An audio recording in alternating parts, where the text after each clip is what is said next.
So, I heard you want to earn passive income for doing absolutely nothing. Well, SPYI, they might be the best income ETF out there right now. Let's find out if this is really true. So last June, I made a video about SPYI, and at that time they were trading for about $49. Currently, at the time of this recording, SPYI's share price is also $49. Now, this is actually not a bad thing. With income ETFs, the main goal is to provide a diversified, reliable income stream and preserve one's wealth.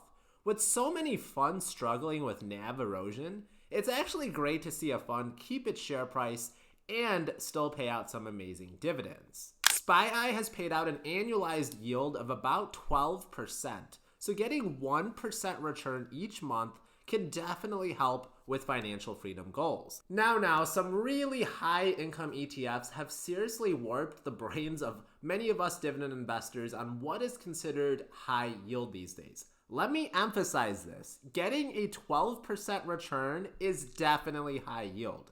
This is exactly the type of high yield that I like because it's not taking on super crazy risk that's going to erode all my capital over time. The way SPYI, which is actively managed by NEOS by the way they provide these high monthly dividend checks is from their S&P 500 index call options. Now let's hear from today's video sponsor, Aura, because the only thing more scarier than not getting those monthly dividend checks is when data brokers sell your information to scammers, spammers, and anyone else who might want to target you.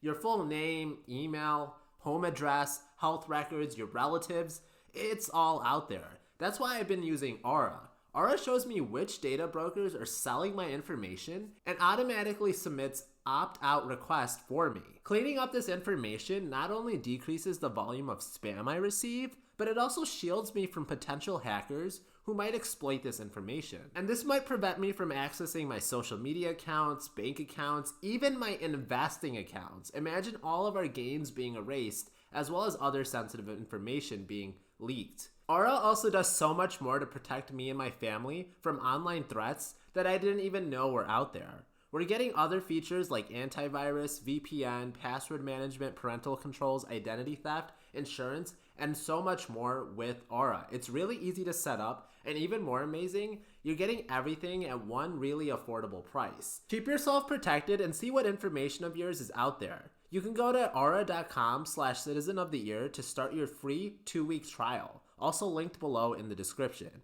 Thank you so much to Aura for sponsoring today's video. So SPYI, they buy stocks that make up the S&P 500 index and then do a mix of written sold call options and long bought call options on the SPX. They're also going to be getting a portion of that monthly dividends from the dividends of companies it owns paying out dividends. So we can see they hold amazing companies like Microsoft, Apple, how about Nvidia, guys? Arguably the most popular and most profitable company out there these days. Amazon, Facebook, Google, you're getting so many great companies. So SPX call options seek to generate a net credit, meaning the premium received from the sale of the call options will hopefully be greater than the cost of buying the long, out-of-the-money SPX call options. This also provides the potential for upside participation when the market goes up. Again, since they're actively managed, they have some more discretion to be tactical on some of these options plays, such as being able to close out calls prior to the expiration, and this could be done to capture the gains or minimize any losses. So long story short, they're doing an options trading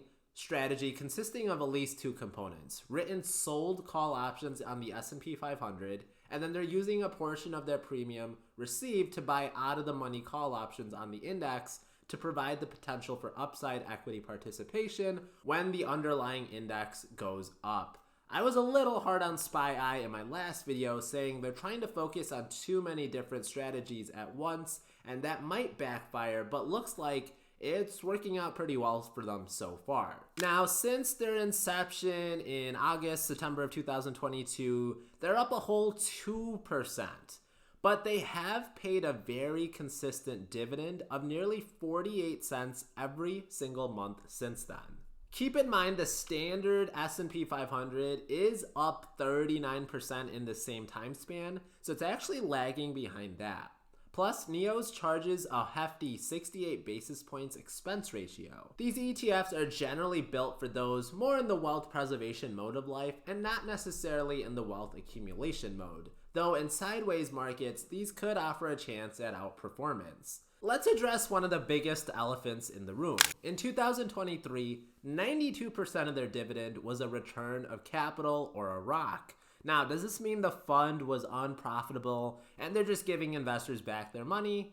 Well, not exactly. After watching many interviews with their fund managers, what they're essentially trying to do is they're taking advantage of some tax loss harvesting strategies, and losses, they can be carried forward indefinitely. This is actually done to maximize tax efficiencies. They use what's called Section 1256 contracts, which are subject to lower 60-40 tax rates. 60% are treated as long-term capital gains or losses, and 40% are treated as short-term capital gains or losses. This special tax treatment may result in potentially lower tax rates for traders. This is also because an investor has a chance at reducing their cost basis in the future. Now, I want you to consult with your tax professional on this, but this is just me re-paraphrasing what I heard the fund managers say in interviews. Again, guys, this is an actively managed fund, so expect to be paying a higher than expected expense ratio. Another thing about paying expense ratios is you're also paying for the expertise of the fund managers who have several combined decades in the markets. You're also paying them to be able to pool together the money for options trading, which if you try to do by yourself would require so much capital on its own. Now, we're also getting exposure to getting all the trades and distributions. We're getting that all automated. You don't have to think about it. You can just set it and forget it. At the same time, this is going to be really hard to justify paying almost 2x for a fund that's pretty similar to JEPI. Of course, when you have one of the biggest banks in the world and JP Morgan Chase supporting you, you can charge less than your competitors. So maybe buying SPYI, maybe it's a chance to support the little guy.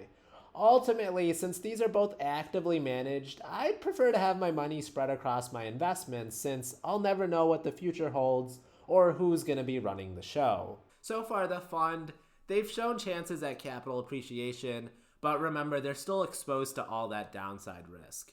Overall, I see this as a way to get good exposure to options trading, possible tax efficiencies, and most importantly, some high yields without too much NAV erosion.